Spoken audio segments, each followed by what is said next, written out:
বাঙালি বিবাহিত হিন্দু নারীর এক অবিচ্ছেদ্য অলংকার হল শাখা এবং সিঁদুর। এই অলংকার হিন্দু নারীদের জন্য এক ঐতিহ্যবাহী অলংকার, যা প্রাচীনকাল থেকেই চলে আসছে। এই দুটি উপকরণ শুধুমাত্র সনাতন ধর্মের অনুসারীদের পরিচয়ের একটি গুরুত্বপূর্ণ অংশ নয়, বরং এটি নারীর আধ্যাত্মিক, সামাজিক এবং বৈজ্ঞানিক গুণাবলীর একটি চিরন্তন প্রতীক। শাখা এবং সিঁদুর পরা নারীর জীবনে আধ্যাত্মিক শান্তি, সম্পর্কের দৃঢ়তা এবং সুরক্ষার একটি শক্তিশালী প্রতীক। এটি মানব জীবনের শাশ্বত সত্য এবং সংস্কৃতির একটি মূর্ত প্রতিফলন। বন্ধুরা, আমরা অনেকেই জানি শাখা ও সিঁদুর পরা হয়ে থাকে, কিন্তু কখনো কি জানার চেষ্টা করেছেন আসলে বাঙালি বিবাহিত হিন্দু নারীরা কেন শাখা সিঁদুর পরিধান করেন? এই শাখা সিঁদুরের গুরুত্ব কি? এই শাখা সিঁদুর পরার পেছনে কোন তাৎপর্য লুকিয়ে রয়েছে? বন্ধুরা, আমার আজকের এই পর্বে থাকছে এই সমস্ত তথ্য, তাই অবশ্যই ভিডিওটি স্কিপ না করে শেষ পর্যন্ত দেখতে থাকুন। নমস্কার বন্ধুরা, অজানার পথের নতুন পর্বে আপনাদের সকলকে স্বাগত জানাই। শাখা সিঁদুর ব্যবহারের কারণ তিনটি: আধ্যাত্মিক, সামাজিক ও বৈজ্ঞানিক। এই তিনটি কারণের মধ্যে আধ্যাত্মিক কারণটি সবচেয়ে গুরুত্বপূর্ণ বলে মনে করা হয়। শাখা, সিঁদুর এবং লোহা, এই তিনটি উপাদান একত্রে শাশ্বত ত্রিগুণের প্রতীক: সৌভাগ্যের, শক্তি এবং ধৈর্য। শাখার সাদা রং সত্যগুণের প্রতীক, যা পবিত্রতা ও সৌভাগ্যের প্রতিফলন। সিঁদুরের লাল রং রজগুণের প্রতীক, যা শক্তি, উর্বরতা ও ভালোবাসার প্রতীক। এবং লোহার কালো রং তমগুণের প্রতীক, যা ধৈর্য ও শক্তির প্রতিফলন।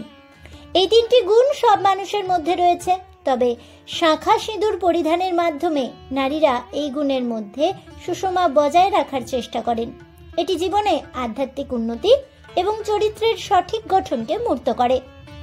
শাখা সিঁদুর পরা নারীর জীবনে একটি নির্দিষ্ট ধরনের শক্তির সঞ্চারও করে। এই শক্তি তাকে আধ্যাত্মিকভাবে বলশালী এবং শান্ত রাখে। শাখা এবং সিঁদুর পরিধান করার মাধ্যমে নারীরা মা দুর্গার আশীর্বাদ অর্জন করেন, যিনি শক্তির উৎস। এটি নারীর আত্মবিশ্বাস এবং সাহসিকতা বাড়াতে সহায়ক। ধর্মীয়ভাবেও শাখা সিঁদুর পরা একটি উৎসাহদায়ক এবং শক্তিশালী প্রতীক হয়ে ওঠে। প্রথমেই চলুন জেনে নেওয়া যাক শাখা কি এবং কেন, কিভাবে এটির প্রচলন ঘটল। শাখা সামুদ্রিক শঙ্খ থেকে প্রস্তুতকৃত হিন্দু ধর্মীয় বিবাহ রীতির একটি অলংকার। হাতের বালার মতন এই অলংকার বিশেষভাবে হিন্দু বিবাহিত মহিলাদের জন্য প্রস্তুত করা হয়। বিবাহের মন্ত্র পড়ার সময় কনের পিতা কনের হাতে প্রথমবারের মতো দুটি শাখা দিয়ে থাকে। এছাড়াও হবু স্বামীও তার স্ত্রীর জন্য শাখা কিনে আনেন বিবাহের মণ্ডপে। হিন্দু রমণী তাদের স্বামীর মঙ্গল কামনায় শাখা যত্ন সহকারে ব্যবহার করেন। কাটা বা ভাঙা শাখা ব্যবহার করা অমঙ্গল ও আশঙ্কাজনক মানসিকতার সৃষ্টি করে। এই শাখা স্বামীর প্রতি অকৃত্রিম ভালোবাসার প্রতীক।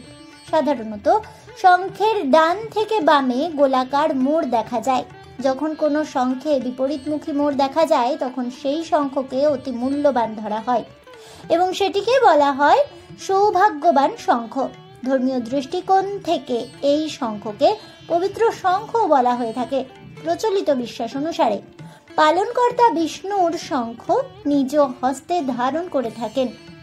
সনাতন হিন্দু ধর্মের ছাড়াও ওলন্দাজ তথা পৃথিবীর অনেক জাতির কাছেও শঙ্খ পবিত্র বস্তু বলেই মনে করা হয়। আকৃতি অনুযায়ী শঙ্খগুলিকে অনেক নামে অভিহিত করা হয়, যেমন পদ্মশঙ্খ, যা বিষ্ণু ধারণ করেন; বাদ্যশঙ্খ, যা মন্দিরে ফুঁ দেওয়ার জন্য ব্যবহার করা হয়; জলশঙ্খ, যা পুজো অর্চনায় ব্যবহৃত হয়; গোমুখ শঙ্খ, যা ধর্মীয় কাজে ব্যবহার করার অযোগ্য; এবং সাধারণ শঙ্খ ইত্যাদি। ব্রহ্ম বৈবর্ত পুরাণে বলা হয়েছে, শঙ্খাসুরের স্ত্রী তুলসী দেবী ছিলেন ভগবান নারায়ণের বিশ্বস্ত এক ভক্ত, সতী নারী তিনি। অন্যদিকে শঙ্খাসুর ছিলেন ভগবান বিমুখ এবং অত্যাচারী। কালক্রমে শঙ্খাসুরের পাপের শাস্তি স্বরূপ তাকে বধ করার পর ভাসিয়ে দেওয়া হয় গভীর সমুদ্রে। পতিব্রতা তুলসী দেবী তা সইতে না পেরে স্বামী এবং নিজের অমরত্বের জন্য ভগবানের কাছে কঠোর তপস্যা করেন। অবশেষে বাধ্য হয়ে ভগবান বিষ্ণু প্রার্থনা মঞ্জুর করে দেবী তুলসীর দেহ থেকে তুলসী গাছ এবং সমুদ্র থেকে মৃত শঙ্খাসুরের রক্ত বা অস্থি থেকে শঙ্খ বা শাখার উৎপত্তি করেন। তুলসী দেবীর ধর্মপরায়ণতায় সন্তুষ্ট হয়ে ভগবান দুজনকেই ধর্মীয় কাজে নির্ধারণ করে দেন। সেই থেকেই পতিব্রতা তুলসীকে চিরস্মরণীয় করে রাখতে সনাতন হিন্দু ধর্মের মানুষেরা তুলসী ও শাখা ব্যবহারের প্রচলন ঘটায়। বিভিন্ন সূত্র থেকে জানা যায়, খ্রিস্টপূর্ব 5000 বছর আগে তথা মহাভারতের যুগেও শাখা ব্যবহার শুরু হয়েছিল। দাক্ষিণাত্যের প্রায় 2000 বছর আগে থেকেই এই শিল্পের প্রচলন ছিল। এ তো গেল শাখার কথা। এবার আসা যাক সিঁদুরের কথায়। সিঁদুর পরিধানের একটি বিশেষ মন্ত্র রয়েছে, যা নারীর আধ্যাত্মিক শান্তি ও সুখী দাম্পত্য কামনা করে। এই মন্ত্রটি হল সিঁথিতে ওম কৃষ্ণায় নমঃ। এই মন্ত্র সিঁথিতে সিঁদুর দেওয়ার সময় উচ্চারণ করা হয়। এটি নারীর হৃদয়ে শক্তি ও মঙ্গলের বার্তা পৌঁছে দেয় এবং তিনি নিজের স্বামীর দীর্ঘ আয়ু কামনা করেন।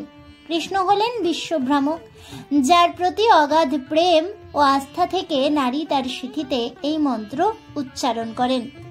কপালে ওম কেশবায় নমঃ। কপালে সিঁদুর দেওয়ার সময় এই মন্ত্রটি উচ্চারণ করা হয়। এটি নারীর জীবনের শান্তি ও সুখের সুরক্ষা এনে দেয়। কেশব হলেন ভগবান বিষ্ণু, যার অবতার হিসেবে তিনি পৃথিবীতে শান্তি ও ভারসাম্য রক্ষা করেন এবং এই মন্ত্র নারীর মধ্যে ঐশ্বরিক শক্তিকে প্রবাহিত করে। কণ্ঠে ওম গোবিন্দায় নমঃ। কণ্ঠে সিঁদুর দেওয়ার সময় এই মন্ত্রটি উচ্চারণ করা হয়, যা নারীর কথার মাধ্যমে শুদ্ধতা এবং গৌরব বৃদ্ধি করে। গোবিন্দ হলেন সর্বশক্তিমান, যার নাম গ্রহণের মাধ্যমে নারীর কণ্ঠে আশীর্বাদ ও সফলতা আসে। এই মন্ত্র নারীর আত্মবিশ্বাস এবং সৌন্দর্যকে বৃদ্ধি করে। শঙ্খে ওম মধুসূদনায় নমঃ। শঙ্খে সিঁদুর দেওয়ার সময় এই মন্ত্রটি উচ্চারণ করা হয়। মধুসূদন হলেন ভগবান বিষ্ণুর একটি উপাধি, যিনি পৃথিবীতে সুখ ও শান্তির প্রতীক। এই মন্ত্র নারীর জীবনকে সুরক্ষা, শক্তি এবং পরিপূর্ণতা প্রদান করে এবং তার প্রতি আশীর্বাদ ও শক্তির বার্তা পৌঁছে দেয়। এই মন্ত্রগুলি নারীর জীবনে আধ্যাত্মিক শক্তি ও শান্তিকে বয়ে নিয়ে আসে এবং তার জীবনে সর্বদা সুখ, শান্তি ও ভালোবাসা বিরাজ করে। সিঁদুর পরার নিয়ম ও বিধিনিষেধ। কথিত আছে, ঋতুস্রাবের সময় সিঁদুর পরতে নেই। শাস্ত্র অনুসারে ঋতুস্রাব চলাকালীন সময়ে সিঁদুর না পরাই ভালো। এ সময় মহিলারা কোনো পবিত্র বস্তু স্পর্শ করা থেকে বিরত থাকেন। অশৌচকালে সিঁদুর পরতে নেই। বাড়িতে কারো মৃত্যু হলে 1 থেকে 15 দিন পর্যন্ত অশৌচ বা শোককালীন সময় পালন করা হয়। এ সময়ে বিবাহিত নারীদের সিঁদুর না পরার বিধিসম্মত, কারণ এটি শাস্ত্রীয়ভাবেই নিষিদ্ধ। সন্ধ্যার পরে সিঁদুর পরা থেকে বিরত থাকুন। সন্ধ্যার পর সিঁদুর না পরাই ভালো বলে মনে করা হয়, কারণ এটি অশুভ শক্তির প্রভাবকে বৃদ্ধি করে। সিঁদুর কখনো মাটিতে ফেলা উচিত নয়। মাটিতে সিঁদুর পড়ে গেলে সেটি পবিত্রতা হারায় এবং দুর্ভাগ্যকে ডেকে আনতে পারে বলেই মনে করা হয়। পুরুষকে সিঁদুর কিনতে দেবেন না। ধর্মীয় বিশ্বাস অনুযায়ী বিবাহিত নারীদের উচিত নিজের জন্য সিঁদুর নিজেই কেনা। যদি কোনো কারণে তা সম্ভব না হয়, তাহলে পরিবারের অন্য কোনো বিবাহিত মহিলাকে এটি কিনতে দেওয়া উচিত। তবে কোনো পুরুষকে সিঁদুর কেনার দায়িত্ব দেওয়া উচিত নয়, কারণ এটি শাস্ত্রীয় দৃষ্টিকোণ থেকে অশুভ বলেই মনে করা হয়। এই নিয়মগুলো অনুসরণ করলে বিবাহিত নারীরা সিঁদুরের পবিত্রতা বজায় রাখতে পারেন এবং স্বামীর মঙ্গল কামনা করতে পারেন। শাখা সিঁদুর পরার সামাজিক গুরুত্ব। শাখা সিঁদুর পরিধান নারীর সামাজিক পরিচয়কে প্রকাশ করে বিশেষভাবে। এটি একটি বিবাহিত নারীর পরিচয় এবং তার স্বামী স্ত্রীর সম্পর্কের দৃঢ়তা ও শ্রদ্ধার চিহ্ন। শাখা ও সিঁদুরের মাধ্যমে এক নারী অন্যদের কাছে তার দাম্পত্য জীবনের এক মঙ্গলময় বার্তা পাঠায়। এই পরিধান ও নারীর জীবনের প্রেম, স্নেহ এবং শ্রদ্ধার অটুট বন্ধনের প্রতীক হিসেবে গণ্য করা হয়। সমাজে শাখা সিঁদুর পরা বিবাহিত জীবনের সৌন্দর্য, দাম্পত্য সম্পর্কের শ্রদ্ধার একটি উজ্জ্বল উদাহরণ। শাখা সিঁদুর পরা প্রাচীনকালে শুধু বৈবাহিক নারীদের একমাত্র অধিকার ছিল, তবে বর্তমানে এটি সমাজে নারীদের প্রতি সম্মান ও শ্রদ্ধার প্রকাশ হিসেবে ব্যাপকভাবে গ্রহণ করা হয়। পুরাণ এবং ধর্মগ্রন্থে বিবাহিত নারীর শাখা সিঁদুর পরিধানকে অঙ্গীকার ও দায়িত্বের চিহ্ন হিসেবে গণ্য করা হয়েছে। এটি শুধু একজন নারীর সামাজিক সম্মান নয়, বরং তার সংসারী জীবনের দায়িত্বশীলতা ও মঙ্গল কামনারও প্রতীক। শাখা সিঁদুর পরার পেছনে রয়েছে বৈজ্ঞানিক গুরুত্ব। শাখায় ক্যালসিয়াম, সিঁদুরে পারদ মার্কারি এবং লোহায় আয়রন থাকে, যা শারীরিকভাবে খুবই উপকারী। শাখার ক্যালসিয়াম রক্তের শুদ্ধতা বজায় রাখতে সাহায্য করে এবং শারীরিক শক্তি বৃদ্ধি করে। সিঁদুরের পারদ ত্বকের জন্য উপকারী, যা শারীরিক ও মানসিক প্রশান্তি এনে দেয়। শাখা ও সিঁদুরের উপাদান নারীর শরীরের জন্য গুরুত্বপূর্ণ।